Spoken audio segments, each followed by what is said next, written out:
माता पार्वती के पैरों तले जमीन खिसक गई जब उन्होंने देखा कि काल के भी महाकाल महादेव अपना त्रिशूल छोड़कर हाथों में चूड़ियां पहन रहे हैं और साड़ी लपेट रहे हैं। पार्वती जी चिल्लाईं, स्वामी ये क्या अनर्थ है, आप स्त्री का रूप क्यों धर रहे हैं? महादेव की आंखों में आंसू थे। उन्होंने धीमे स्वर में कहा, गौरी, आज मेरी एक बेटी मौत और जिंदगी के बीच झूल रही है। उसकी माँ बाढ़ में फंसी है और उसे इस वक्त सिर्फ अपनी माँ की जरूरत है।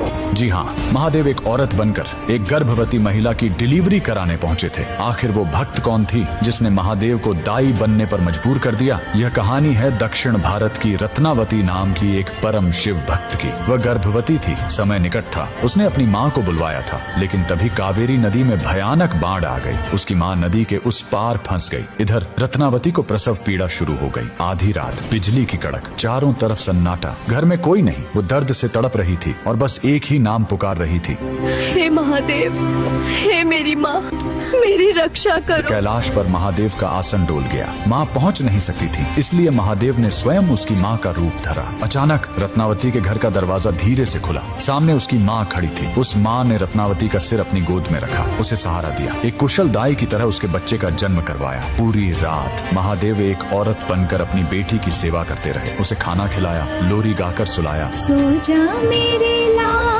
तू सो जा, माँ तेरे संग ही है, डर मत अंधेरे। सुबह हुई, बाट कम हुई। रत्नावती की असली माँ हाँफते हुए घर पहुंची। वो रोते हुए बोली, बेटी, मुझे माफ कर दे, मैं बाढ़ में फंस गई थी, मुझे आने में देर हो गई। रत्नावती स्तब्ध रह गई। उसने पूछा, अगर आप अभी आई हो तो रात भर जो मेरी सेवा कर रही थी वो कौन थी? दोनों ने कमरे में देखा, वहाँ कोई नहीं था, सिर्फ मोगरे के फूलों की महक और दीवार पर महादेव की एक धुंधली परछाई। भगवान ने एक स्त्री का मान रखने के लिए खुद स्त्री का रूप ले लिया। आज भी तमिलनाडु के त्रिची में स्थित थायुमानवर स्वामी मंदिर इस चमत्कार की गवाही देता है। आज भी वहाँ गर्भवती महिलाएं सुरक्षित डिलीवरी के लिए महादेव को चूड़ियाओं और साड़ी चढ़ाती हैं। महादेव से बड़ा कोई रक्षक नहीं और माँ से बड़ा कोई योद्धा नहीं। अगर आपको भी महादेव का यह माँ वाला रूप छू गया हो तो कमेंट में हर हर महादेव और जय माँ पार्वती।